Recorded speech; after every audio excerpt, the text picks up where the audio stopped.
ঢাকার first authentic French dine fine restaurant in Gulshan. এই রেস্টুরেন্টের ইন্টেরিয়রটা এত সুন্দর, ইউ ফিল লাইক প্যারিস। আর এই রেস্টুরেন্টের নাম হচ্ছে সি প্যারিস। এটা লোকেশন হচ্ছে গুলশান 1-এ। যারা ফ্রেঞ্চ বেকারি এবং ইউনিক ফুড আইটেম ট্রাই করতে চাইলে অবভিয়াসলি সি প্যারিসে চলে আসবেন। তাদের প্লেসটা অনেক বড় এবং ছবি তোলার জন্য একটা পারফেক্ট রেস্টুরেন্ট।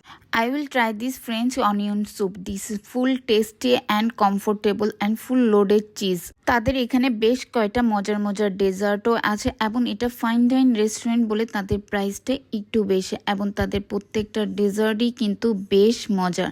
বাট আমার কাছে এই ডেজার্টটা বেশ মজাই লাগছে। এখানে ম্যাঙ্গো এবং পাইনাপেল ছিল। এই ডেজার্টটা আমার কাছে বেশ ইউনিক মনে হয়েছে। Don't forget this refreshing watermelon juice. প্রত্যেকটা খাবার কিন্তু বেশ ইউনিক এবং টেস্ট ছিল। এই রেস্টুরেন্টের ডেকোরেশনটা আমার কাছে বেশ ইউনিক মনে হয়েছে। যারা নতুন নতুন রেস্টুরেন্ট ট্রাই করতে চাইলে তারা কিন্তু এই রেস্টুরেন্টে ভিজিট করে দেখতে পারেন।